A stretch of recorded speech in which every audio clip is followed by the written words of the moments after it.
said, Carmen, we have such busy schedules. Thank goodness. So let's get going. Welcome, everybody, to your panel on Innovation for Talent Pipeline and Diversity. With me, I have fellow colleagues who are out in the world making a difference in the pipeline. We are all making our difference in different ways. That's how many ways there are to actually make a difference, meaning there's lots of avenues, right? And so what we're going to do is we're going to share with all of you exactly where we spend our time in solving this talent pipeline, and hoping that you'll be able to receive some great information and maybe spark your own interests of getting involved in helping us solve this pipeline of diversity challenges. So questions in the chat anytime you'd like. We're going to slide share here as well. So as I do that, I see that, you know, we've got our prizes available again. So keep your eye on chat, and let me bring up our slides here real quick, and we will jump in. How are my slides, ladies? Are they showing? Yep. Awesome. Yes. Yes. Hey. Well, I'm just going to continue for a moment here, and then I'm going to give the floor, which is to introduce myself and what I'm doing for the talent pipeline, which is I'm the founder and CEO of both CyberSN and Secure Diversity. And both of my organizations have a high touch on entry level and bringing women into cybersecurity, providing free training, providing a support system to achieve you know, the roles that they're looking to get into. And we've been having a lot of fun over the last 3.5 years putting on these events. We're now going digital. And as you can see, some of the ladies here are holding DEF CON cards. So not only are we helping women get in, we're also helping them get to the places where they can get more experience, more exposure, and really, you know, build relationships with other women. And so super excited. Anybody who wants to get involved, please do let us know. And on that note, I'm going to pass over to Carmen to share with us about 100 Women in 100 Days and what she's doing. Carmen? Yes. Hi, everyone. I'm so glad to be back to the Smart Cities Symposium. I was just saying that's the third year in a row.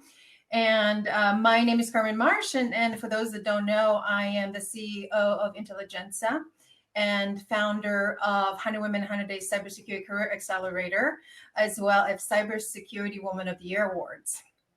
So they kind of play each other, they support each other. But so 2 years ago at a Smart City Symposium, I actually announced that we were going to be doing 100 Women, 100 Days Cybersecurity Career Accelerator. And fast forward, we are on the second group of women taking them to the class. A great support so far. From the first accelerator was funded by Craig Newmark from Craigslist. So thank you, Craig. That was wonderful. And then the second one is the City of Sacramento is funding our program. So quickly about the program, it is a fast track program, and it's something that has been on my mind for quite a while. And at some point I said, you know, we've been talking long enough about this, and we are way too slow to skill up people to get them into cybersecurity. We have so many open jobs, and the way that the recruiters, not so much recruiters, but the employers, I think, are recruiting people, they are still asking for way too high, you know, experience, the background in computer science. It's the requirements are not good. We're trying to get more people in cybersecurity, but we don't let them in. Basically, that's what's going on, right? So one of the things that our program is accomplishing is really taking those most important parts that we consider coming from 20 years plus something career in cybersecurity, critical to be productive day one. So we focus on getting some certification behind those students to be marketable. because we know the hiring managers are looking for certifications, but we also give them hands-on projects to work on, an internship, apprenticeship type of opportunities. And I think that's really what is super, super critical for getting into cybersecurity. So yeah, two issues. We're too slow to skill up people, and this is what our accelerator is providing, a fast track, but also, and I know, Deirdre, you are going to be talking about the requirements for entry, right? How that still needs to change, and we have a lot of work to do there. Yeah, I love the phrase that you said. We have the need, but we won't let them in. Yeah, and that's literally the picture in my mind every time an entry-level person reaches out to us, which is literally regularly at information@cybersn.com. It's like, I just finished school. How do I get in? I'm not having luck. I see them come through, and I picture them at the door. Like standing outside the door. And it's a shame. And we have that problem regardless of gender. It is not a gender thing. That's exactly. It's for everyone. Yeah, so there's a lot of work to be there. I mean, you can say it's an entry-level position, but then you ask for 4 years of experience.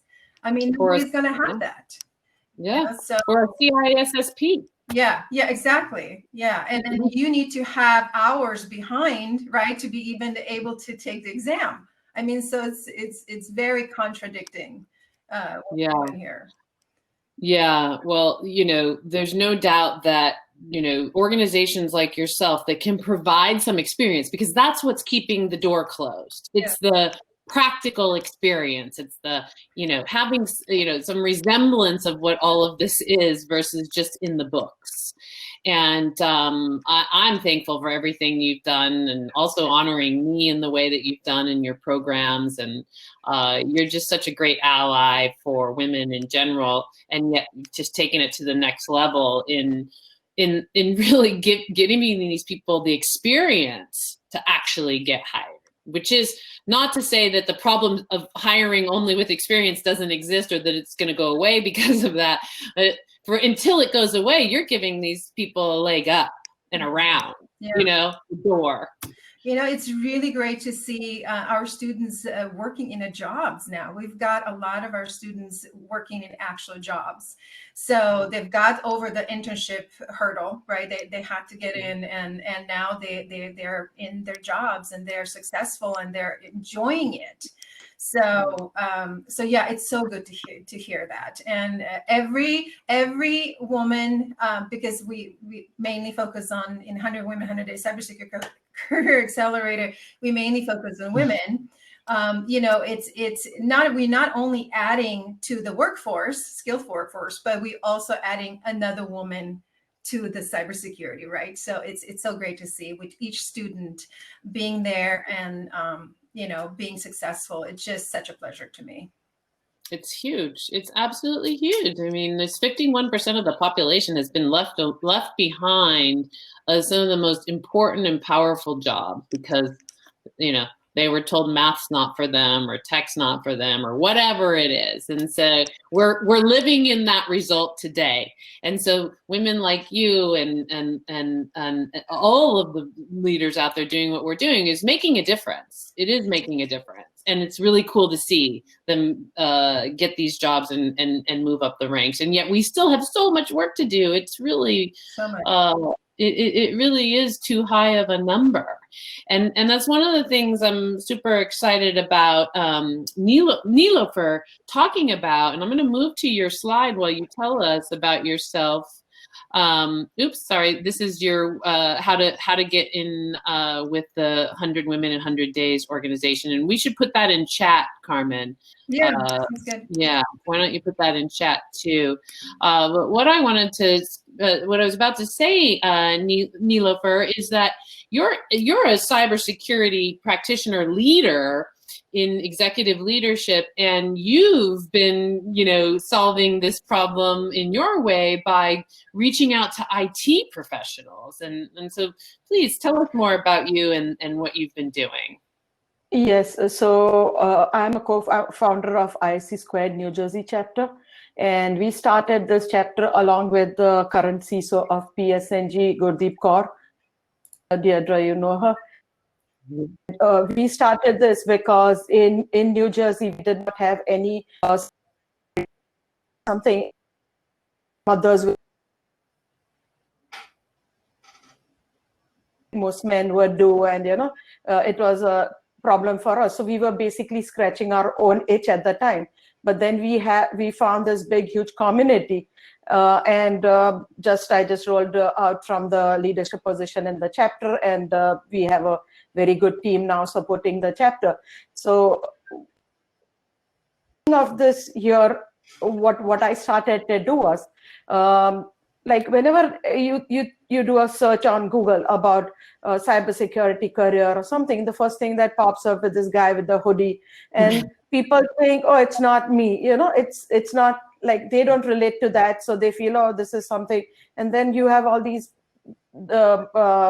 commercial training institute like promising to like make them like, today if you are driving a bicycle, tomorrow you'll be on a BMW and this and that. And then after complete that course, they are back to square one. So what my idea was to help people like within IT who are wanting to transition, because that transition, in my opinion, is much smoother than for somebody to come in. Another thing is, like, we have, like, this is a list of transferable skills to show people, because when people come in, they say, oh, I don't know about cybersecurity, but hey, you have so many cybersecurity skills. Now talking about them and how you have existing skills which you can put to use, that is my focus. That's what I'm helping people do, to transition IT professionals to transition to a career in cybersecurity, and showing them that doesn't matter if you have technical roles or something that you would consider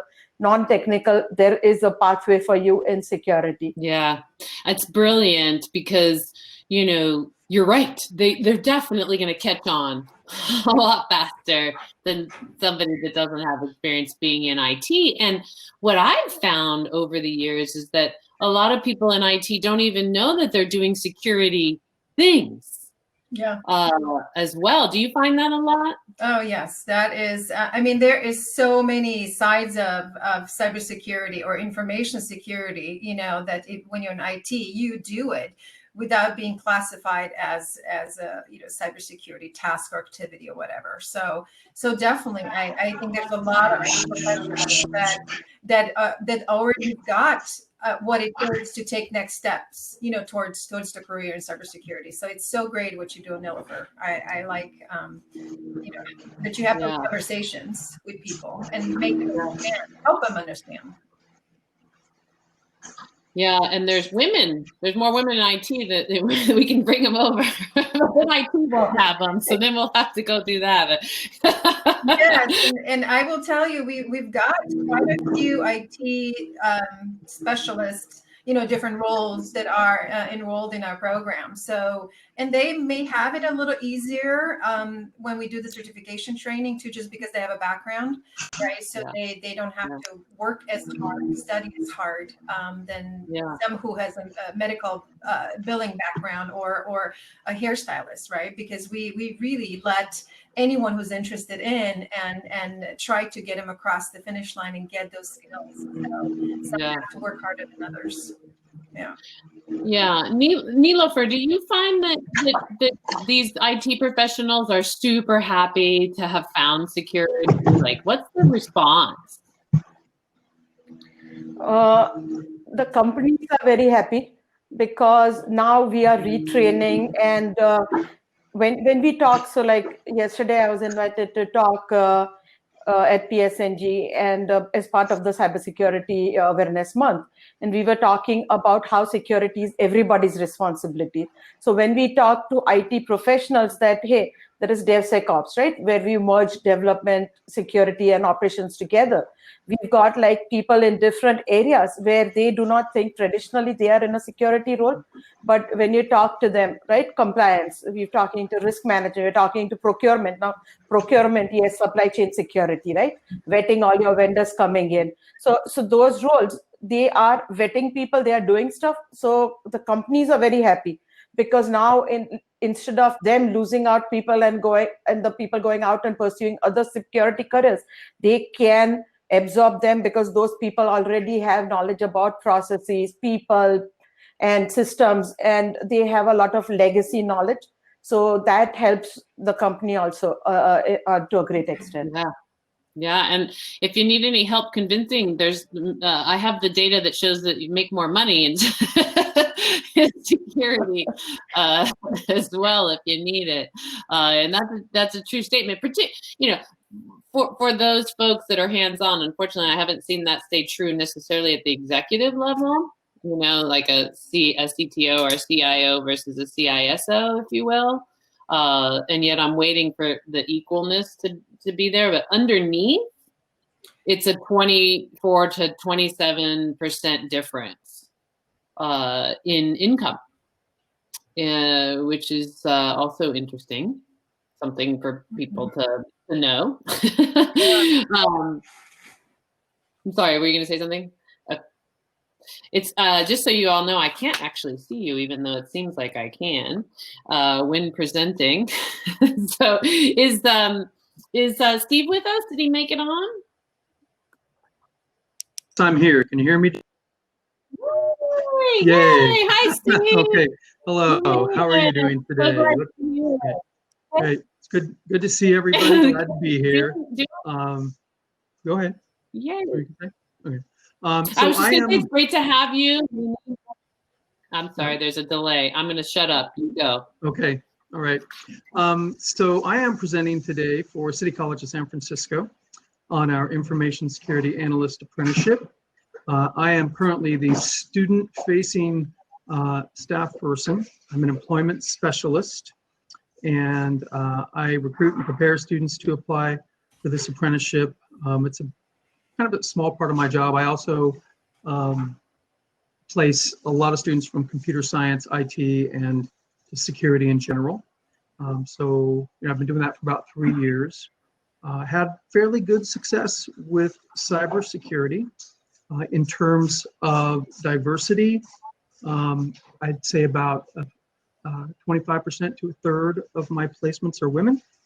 And I could relate to some of the things that Nilofer was saying about, kind of sometimes having to have conversations with people that basically convince them that there are jobs out there for them, even technical people. Many of the women that we've placed have been in IT or just came to explore cybersecurity out of curiosity, and in a relatively short time, they find themselves having some fairly valuable, significant skills, and they are surprised when it's suggested to them that they couldn't find a job, right? And they've been pleasantly surprised, and we've been pleasantly surprised. Back to the apprenticeship. This is a state and federally registered apprenticeship. The program was originally set up by Olivia Hereford. Some of you have probably met her, familiar with her. I want to thank her for all the work that she did on that. It was a huge effort. And she's moved on to do some other things related to IT and security on a regional basis with the community college system. And so I'm kind of stepping in with the help of some other folks to carry the program forward into its next phase. Just some general information about the program. It's a 18-month paid apprenticeship. Employers pay the wages. The job title they're preparing you for is Information Security Analyst. And the wages for that program, every 6 months, the wages go up by 10-15%. At the end of an 18-month program, students are expected to be hired by the employer at a minimum of $39 an hour. Some employers pay a lot more when a student gets to that point. Let's see what else we got here. That's incredible. Yeah, it's and so to get in, yeah, go ahead. Get in, you have to take 4 prerequisite classes. They're pretty straightforward, kind of like intro IT classes with maybe 1 or 2 security classes in there. And then when you're in the apprenticeship, you're working 40 hours a week. and you're taking 1 or 2 required courses, more advanced cybersecurity courses, ranging from firewalls to advanced ethical hacking, CISS, IT security practices, which is a competition course. And so, we give them the higher level courses when they're actually in the apprenticeship. Right? Current employers include San Francisco International Airport, Dropbox, and SentinelOne. We also, if students find themselves preparing for the apprenticeship, they find themselves over-prepared, I place students in regular cybersecurity jobs as well. So there's those 2 options when you get interested in the security analyst apprenticeship. Sometimes you end up getting a regular cybersecurity job. Right, meaning not an apprentice first. Yes. Yeah. Mm-hmm. Yeah, that's great. How long has your program been going? It's been formally up and running about 2.5 years. I will be transparent here and say recruiting employers has been a chore. It takes some. But Let me come out Pardon? video for that. Yeah, yeah, it's a long time. We have Yeah. the same experience, Stephen. Talking to our local employers here, like Intel and Centene, Sutter Health, all of the local Mhm. Sacramento employers, and it takes a long time to get them on board, for sure. But Yeah, once yeah. they're there and you sort all of it out, the details, then it's a go. But I agree with you. Yeah, I Yeah, think. and Go ahead. no, and the determining factor, there's 2 factors really, is they're so used to using the internship model, right? And you can take less qualified students for the internship model and put some time and energy into them for 3 months, and then if they show promise, you can hire them. On apprentice, though, you have to teach them 70 different things according to the requirements of the program. You have to keep them for 18 months, and then hopefully they will, if they've done well, they will decide to work for you at the end of that 18 months. They don't have to. They don't have to.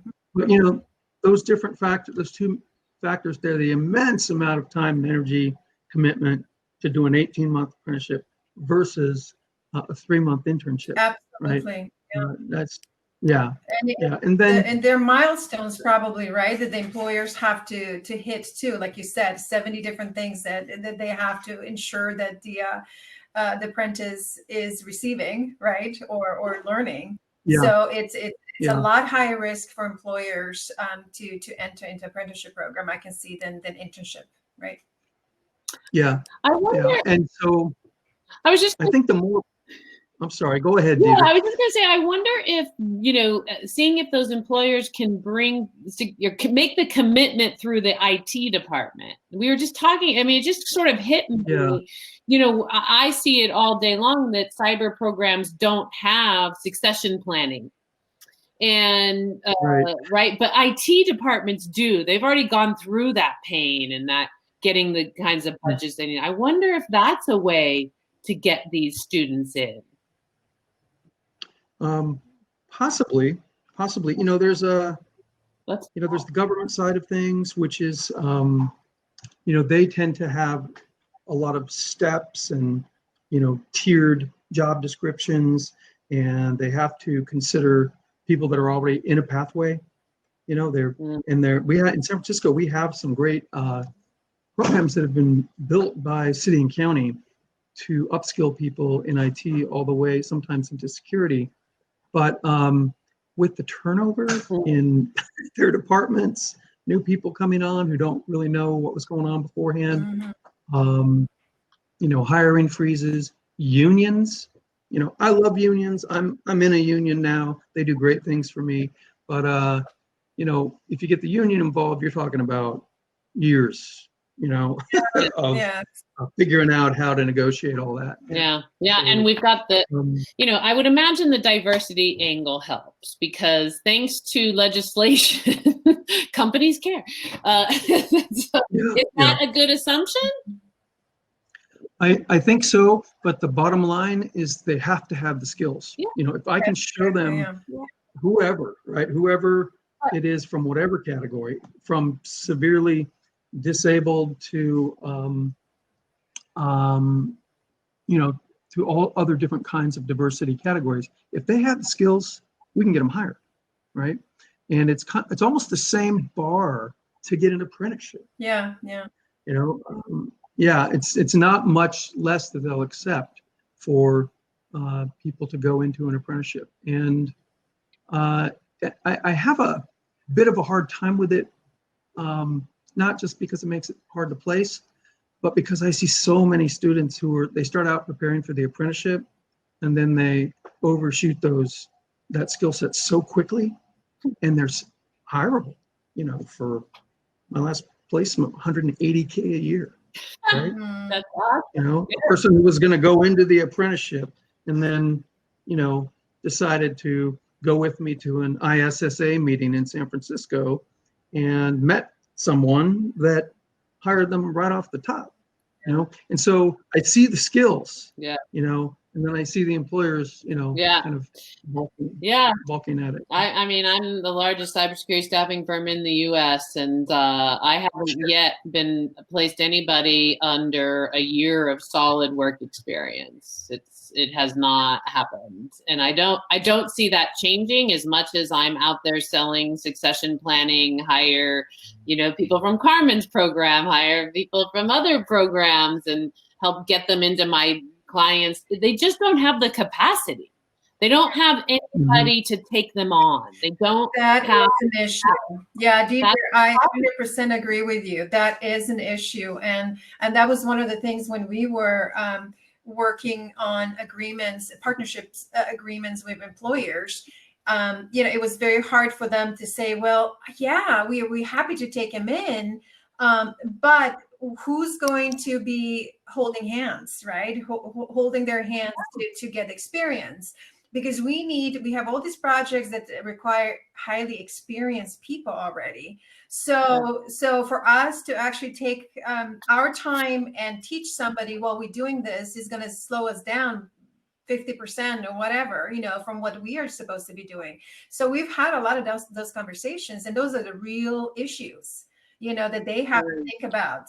They may have to hire somebody else. If they're hiring, bringing in interns or apprentices, right? They will have to hire additional people so they can help them along to get them to the point when they're ready to be full-time, employees, and they can be in a regular job. So these are the real issues that we're dealing with, and I just wanted to bring one thing up. CISSP, you can sit for the exam and then get those required experience. So you don't need to have the 5 years experience before you take the exam. And I have like a free study group.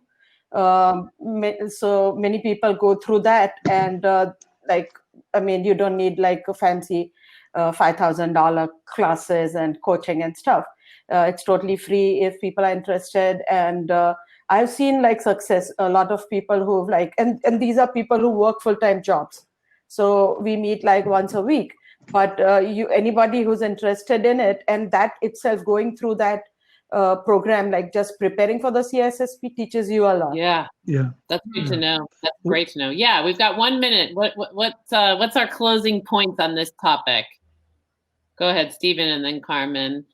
Okay, check out the City College Cybersecurity, City College of San Francisco Cybersecurity Apprenticeship, and our AS in cybersecurity, 7 or 8 different certificates. Our competition teams are some of the best in the Western United States. Awesome. And all those students get hired. Yay! All of them. Yeah. And I'll turn it over. Carmen. All right, quickly, anyone interested in 100 Women, 100 Days Cybersecurity Career Accelerator, we're going to have slides. I couldn't figure out how to actually add slides to the chat, but Lan's going to help us and distribute that. So don't hesitate. We're happy to take in as many women as possible. But we also have a SAC CARES Career Accelerator, which is we're using the CARES funds to bring anybody who's been impacted by COVID-19 in any ways, job-wise, study-wise, and we have a registration open right now too. So there's another information for you if you live in the Sacramento area. That's So, wonderful. Thank you. You for your service, all of you. Yeah. Wonderful, wonderful people. We'll see you backstage at the